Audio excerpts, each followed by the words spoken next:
அனைவருக்கும் வணக்கம். உயிர் வழிப்பாதை. மனிதர்கள் வாழ்க்கையில் வாழ்த்துக்களும் ஆசீர்வாதங்களும்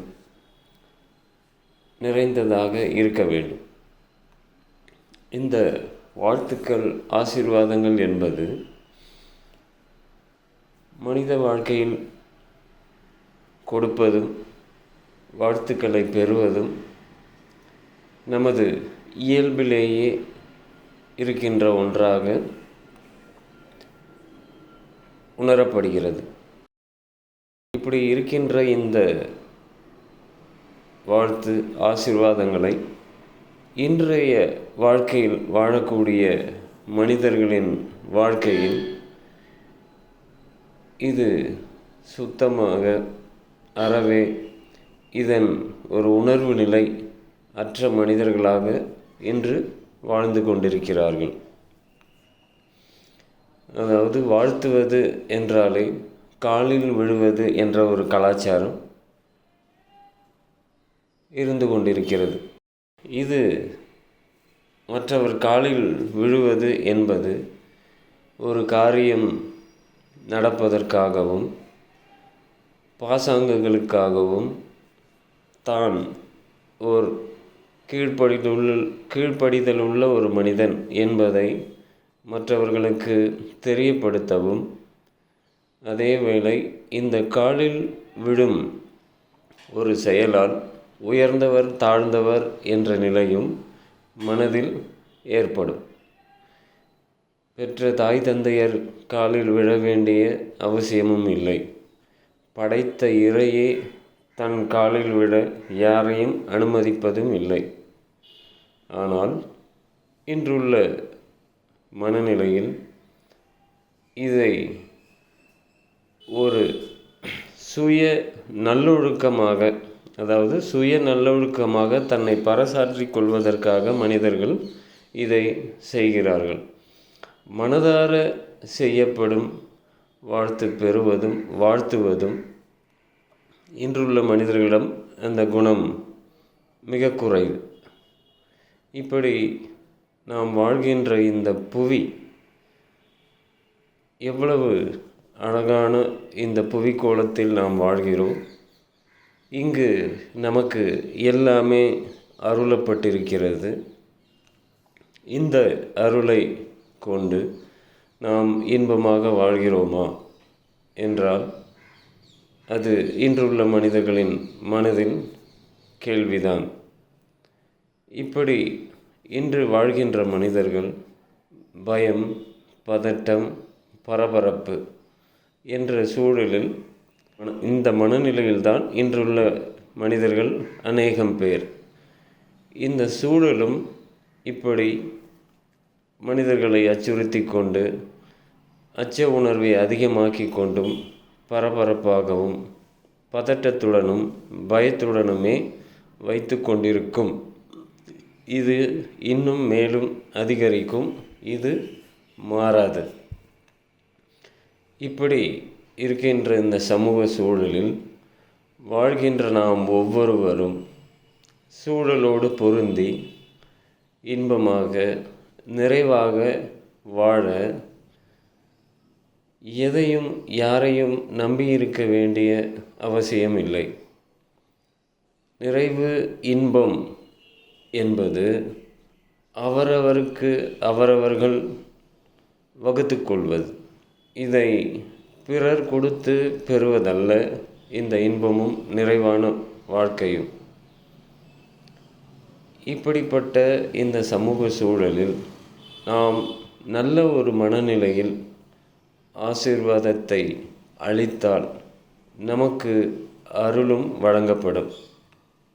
இந்த ஆசீர்வாதங்களை வழங்குவது என்பது நான் சொல்ல வருவது என்னவென்றால், இங்கு வாழ்கின்ற இந்த புவிக்கோளம் எவ்வளவு அற்புதமான அழகான ஒன்று. நமக்கு தேவையான அத்தனையும் இங்கு வழங்கப்பட்டிருக்கிறது. ஜீவராசிகள், இயற்கை வளங்கள், தாவர இனங்கள், மழை, காற்று, வெப்பம், நிலம், இந்த ஐம்பூதங்களையும் வாரி வழங்கி எந்த குறையும் இல்லாமல் மிகையாகவே வழங்கப்பட்டிருக்கிறது. இதற்கு நாம் இதுவரை மனதார என்றாவது உணர்ந்து நன்றி சொல்லியிருக்கின்றோமா என்றால் அது இல்லை. முதல் அதற்கே நன்றி சொல்லவில்லை என்றும்போது, அதோடு நமது வாழ்க்கையில் நாம் பயணிக்கும் நாட்களில் சக மனிதர்களோடு தான் வாழ்கிறோம். சக மனிதர்கள் மூலியமாகத்தான் நமக்கு அத்தனை அருளும் இறையால் வழங்கப்படுகிறது. நம்மால் பிறருக்கும் பிறரால் நமக்கும் வழங்கப்பட்டு கொண்டிருக்கிறது. இறை நேராக இறங்கி வராது, அது சக மனிதர்கள் மூலியமாகவே நிகழ்த்தும். இப்படி பயணிக்கின்ற நாம் சக மனிதர்களின் வாழ்க்கையை அவர்களுக்கு ஏற்படும் நிலைகளில் அவர்களை சந்திக்கும்போது, அதாவது ஒரு மனிதரின் பிறந்த நாள் நமக்கு தெரியப்படும்போது அவரை எப்படி வாழ்த்த வேண்டும் என்ற ஒரு வாழ்த்தும் முழுமையாக தெரியாது. ஏதோ ஆங்கிலத்தில் சொல்லப்பட்ட ஒரு வார்த்தையை சொல்லி வாயளவில் வாழ்த்துகிறோம்.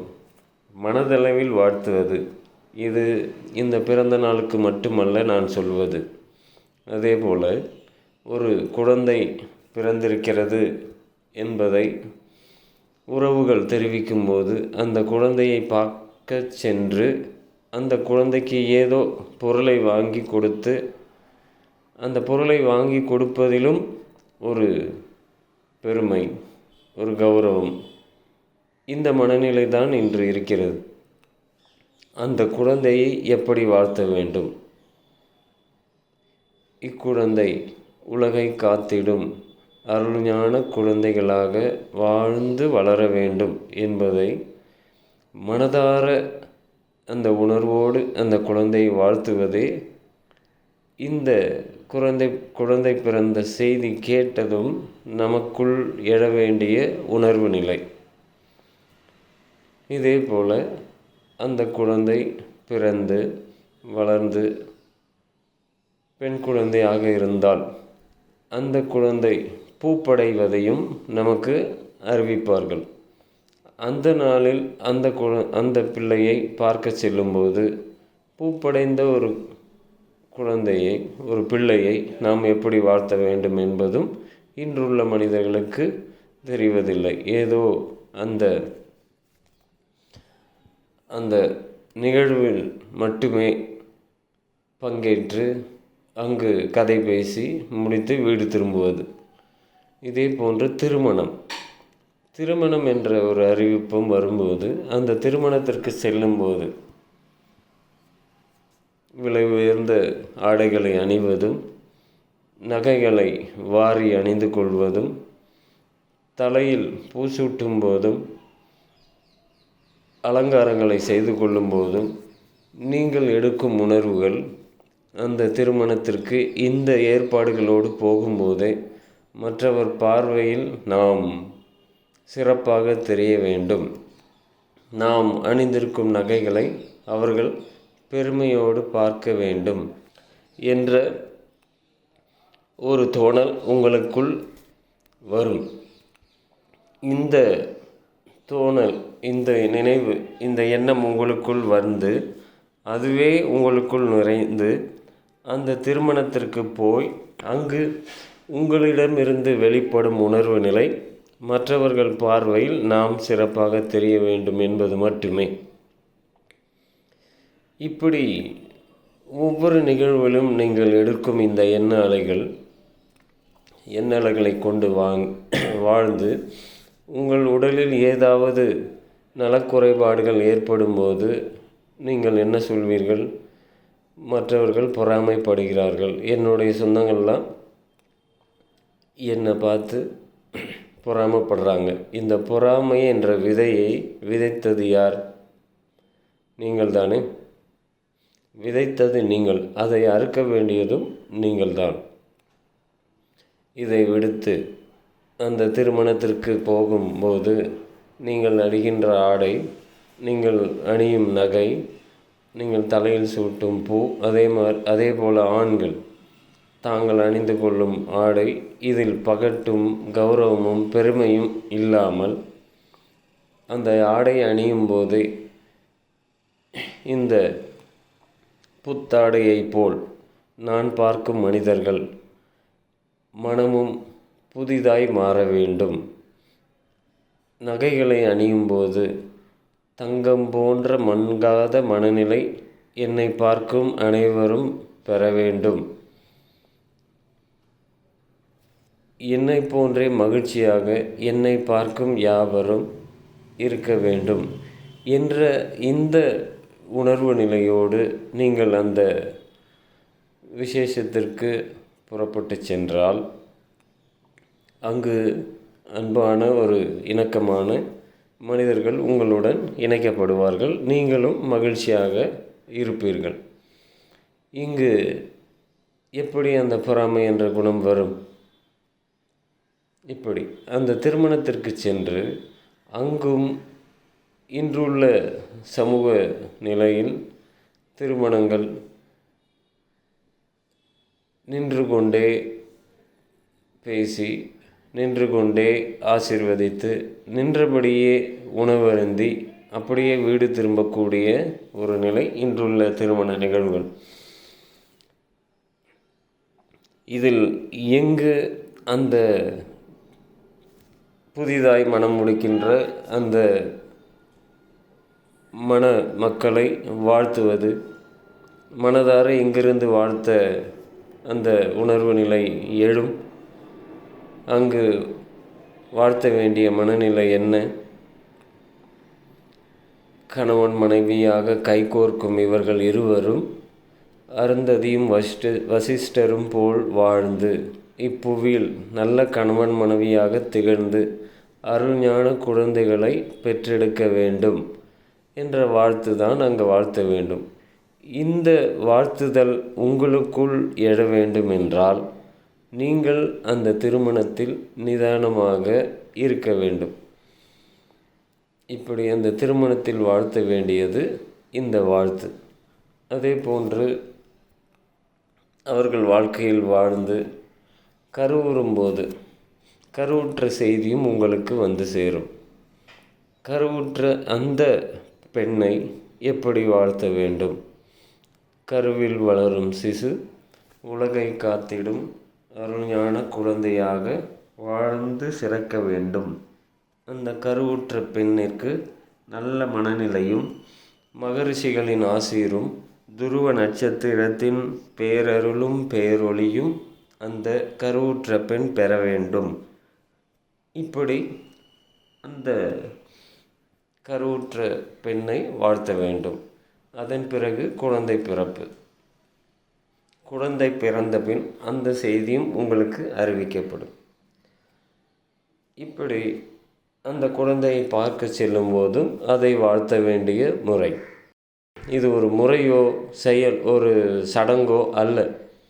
மனதார நாம் எடுக்கும் நல்ல உணர்வுகளே நம்மை முதலில் பண்படுத்தும். நாம் ஒரு அழகான உணர்வு நிலையில் இருக்கக்கூடிய தன்மைக்கே இந்த ஆசீர்களையும் அருளையும் நாமும் வழங்க வேண்டும். நமக்கும் அது வழங்கப்படும். இதே வாழ்க்கையில் பயணிக்கும் போது உங்கள் உறவோ நண்பர்களோ ஏதோ உடல் நலம் சரியில்லாமல் மருத்துவமனையில் அனுமதிக்கப்பட்டிருந்தால் அவர்களை பார்க்க செல்லும்போது பார்த்தவுடன் அங்கு அவர்களுடைய துயரங்களை கேட்டு அதை உள்வாங்கி உங்களுக்குள்ளும் உள்ள உணர்வு நிலைகள் மாறி உங்களுக்குள்ளும் அந்த வேதனையான உணர்வுகள் வந்து சேரும். இப்படி அதை காதார கேட்கலாமே ஒழிய அதை உள்வாங்காமல் அந்த நேரம் நாம் எடுக்க வேண்டிய உணர்வு நிலை, இவர்கள் உடல் நலம் மனநலம் பெற்று நலமும் வளமும் பெற வேண்டும். இவர்களுக்குள் துருவ நட்சத்திரத்தின் அருளும் ஆசீரும் நிரம்பி மகரிஷிகளின் அருளையும் பெற்று இவர்கள் உடல் நலம் சீரடைந்து அவர்கள் வாழ்வில் நலம் பெற வேண்டும் என்று வாழ்த்த வேண்டும். அதன் பிறகு வாழ்க்கையில் பயணிக்கும்போது நண்பர்களோ உறவுகளோ இல்லை நம் சார்ந்த அன்பானவர்களோ இறந்து போனால், உயிரை விட்டு உடலை விட்டு உயிர் விலகினால், அந்த துயரச் செய்தி கேட்கும்போதோ இல்லை நாம் அன்பானவர்களை இழக்கும் போதோ அந்த உயிர் ஆன்மாவை ஒளி நிலைப்படுத்த வேண்டும்.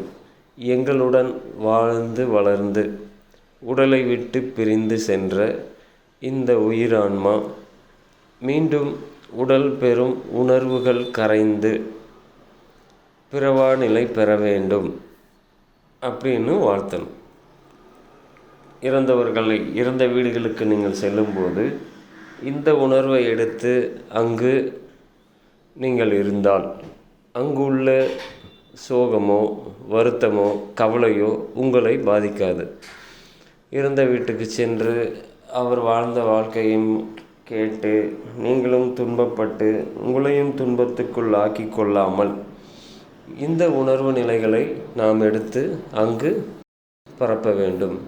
அதே போல் ஒரு மிகப்பெரிய ஆலயத்திற்கு நீங்கள் செல்லும்போது அங்கு ஏதோ ஒரு விசேஷ நாளில் செல்லும்போது கட்டுக்கடங்காத பக்தர்கள் நிறைந்திருக்கும்போது நீங்கள் அங்கிருந்து இங்கு வந்திருப்போர் அனைவரும் மகரிஷிகளின் அருளை பெற வேண்டும், துருவ நட்சத்திரத்தின் அருளையும் ஆசிரையும் பெற வேண்டும், இங்கு கூடியிருக்கிற மக்கள் அனைவரும் நலமும் வளமும் பெற வேண்டும் என்ற உணர்வு நிலைகளை நீங்கள் எடுத்து அங்கு பரப்ப வேண்டும். அதேபோல் தொழில் செய்யும் நபர்கள், பெரிய வணிக நிறுவனமோ இல்லை சிறிய கடையோ, உணவு சம்பந்தப்பட்ட உணவருந்தி வைத்திருப்பவர்களோ, இவர்களெல்லாம் காலையில் தொழிலை துவங்கும்போது அவர்கள் எடுக்க வேண்டிய உணர்வு நிலை, என் கடையில் பொருளை வாங்கிச் செல்லும் அனைவரது குடும்பங்களும் உடல் நலம் மனநலம் பெற வேண்டும். இங்கு எனது கடையில் வைக்கப்பட்டிருக்கிற ஒவ்வொரு பொருளிலும் துருவ நட்சத்திரத்தின் ஆசீரும் அருளும் நிறைய வேண்டும். மகரிஷிகளின் அருளும் ஆசீரும் இந்த பொருட்கள் மீது முழுவதும் நிரம்பி இதை வாங்கிச் சென்று பயன்படுத்தும் ஒவ்வொருவரின் குடும்பமும் உடல் நலம் மனநலம் மனபலம் பெற்று என்றும் நலமும் வளமும் பெற வேண்டும் என்று வாழ்த்தி அந்த உணர்வலைகளை அவர் வைத்திருக்கும் கடை முழுவதும், நிறுவனம் முழுவதும் அந்த உணர்வுகளை பரப்பி அங்கிருக்கும் ஒவ்வொரு பொருளிலும் இந்த உணர்வுகளை படரச் செய்து அந்த உணர்வெடுத்து ஒவ்வொரு நாளும் இந்த தொழிலை துவங்கினால் அதுக்கேற்ற நபர்களும் அவர்களுக்கு இணைக்கப்படுவார்கள். இப்படி ஒவ்வொரு செயலிலும் நாம் இந்த உணர்வோடு இருக்க வேண்டும். இது எவ்வளவு அற்புதமானது! இந்த மனநிலையில் இருக்கும் நாம் எப்பொழுதும் ஓர் நிதானமான, நிறைவான, மகிழ்ச்சியான தன்மையில் இருக்க முடியும். சூழல் எப்படி நம்மை அச்சுறுத்தினாலும் இது அச்சுறுத்தல் தான், இது உண்மை அல்ல என்ற தெளிவும் நமக்குள் இருக்கும். இதேபோல ஒரு கிராமத்திற்கு சென்றால் அங்குள்ள நீர்நிலைகள், குளம், ஏரி, ஆறு, தண்ணீர் தொட்டி இவைகளை பார்க்கும்போது நாம் கண்களாலேயே அவைகளை ஆசீர்வதிக்க முடியும்.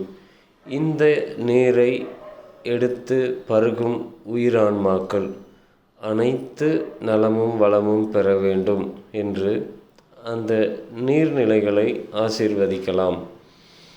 நகரப்புறங்களில் வசிப்பவர்களும் அடுக்குமாடி குடியிருப்பவர்களும் அந்த அடுக்குமாடி குடியிருப்பின் மேல் உள்ள நீர் தொட்டியை மனதார நினைத்து ஆசீர்வதித்து அந்த நீரில் துருவ நட்சத்திரத்தின் அருளும் ஆசீரும் பரவ வேண்டும். மகரிஷிகளின் ஆசீரும் அந்த நீர் முழுவதும் நிரம்பி அந்த நீரை பருகும் பயன்படுத்தும் அனைவரும் உடல் நலம், மனநலம், மனபலம் பெற வேண்டும் என்று வாழ்த்த முடியும்.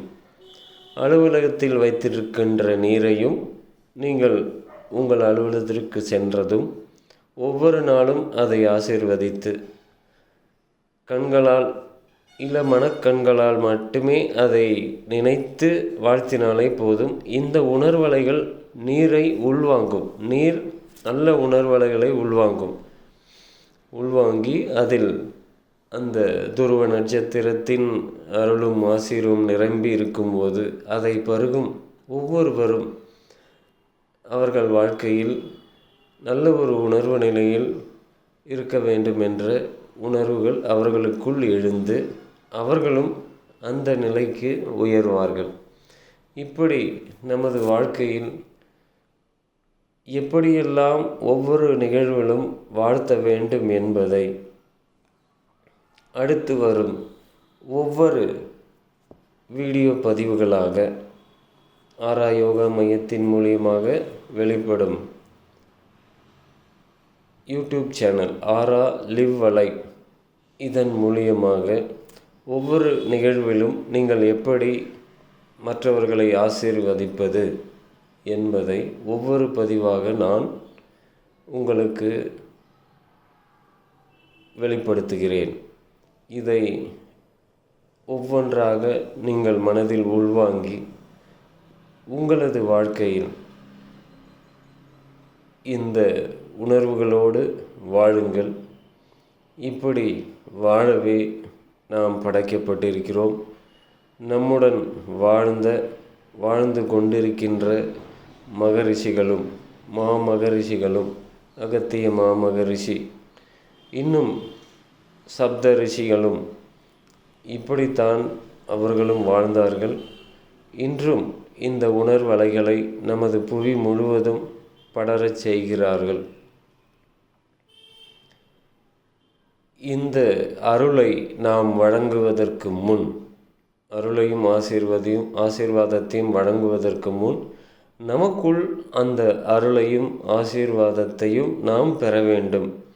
அந்த அருளும் ஆசீரும் பெறுவதற்கு தான் ஆத்ம சுத்தி என்ற ஒரு அற்புத பொக்கிஷத்தை நாம் வழங்கியிருக்கின்றோம். குருநாதர் அருளால், மாமகரிஷிகளின் அருளால் உணரப்பட்ட உணர்வுகளை நான் உங்களுக்கு பகிர்கிறேன். இதை ஒவ்வொருவரும் இந்த அருளோடும் ஆசீர்வாதத்தோடும் பிறருக்கு வழங்குவதும் நாம் பெற்றுக்கொள்வதுமே இந்த புவியை சொர்க்கமாக மாற்றக்கூடிய ஒரு நிலை. இது சொர்க்கம்தான். இன்றுள்ள சமூகமோ ஊடகங்களோ இதை வேறு விதமாக காட்டினாலும் பறைசாற்றினாலும் நமது வாழ்க்கை ஒரு சிறு சஞ்சலம் கூட ஏற்படக்கூடாது என்பதின் விருப்பத்தின் பேரால் இந்த ஒவ்வொரு வாழ்த்துக்களையும் ஆசீர்வாதங்களையும் நாம் ஒவ்வொரு வீடியோவாக உங்களுக்கு பகிர்கிறேன். இந்த பகிர்தல்கள் உயிர் வழிப்பாதை என்ற தலைப்பில் உங்களுக்கு பகிரப்படும். உயிர் வழிப்பாதை என்றால் நம் உடலுக்குள் இயங்கிக் கொண்டிருக்கும் உயிர், அதுவே கடவுள், அதுவே குரு. அது நம்மை சரியாக மட்டுமே வழிநடத்தும். அந்த உயிரின் விருப்பத்திலிருந்து நமது வாழ்க்கையை நாம் அமைத்து கொண்டால் நமது வாழ்க்கை மிக அழகானதாக, இன்பம் நிறைந்ததாக, நிறைவாக நாம் இந்த புவியில் வாழ்ந்து முடிப்போம். இப்படி நிறைவாக வாழ்ந்து முடிக்கும்போது நமக்கு பிறவியில்லா பெருநிலை என்ற நிலையை நாம் அடைவோம். இந்த பதிவுகளை நீங்கள் பெற ஆரா யோகா மையத்தின் ஆரா லிவ் அலைவ் என்ற யூடியூப் சேனல் வழியாகவே இந்த பதிவுகள் வரும். அதை நீங்கள் பெற்றுக்கொள்ள அந்த சந்தாதாரராக, அதாவது சப்ஸ்கிரைபராக அதை நீங்கள் தொடர்பு ஏற்படுத்தி கொள்ளுங்கள். விருப்பம் உள்ளவர்கள் தொடர்பு ஏற்படுத்தி கொள்ளுங்கள். இப்படி நான் வாழ வேண்டும், மகரிஷிகளின் அருளோடும் ஆசீரோடும் நான் வாழ வேண்டும், நான் பெற்றதை சக மனிதர்களுக்கும் நான் வழங்க வேண்டும் என்ற விருப்பத்தோடு வாழுங்கள். வாழ்வு மிக அழகானது. உணர்வோடு வாழ்க்கை இருந்தால் இன்பமே. நன்றி. வேதா.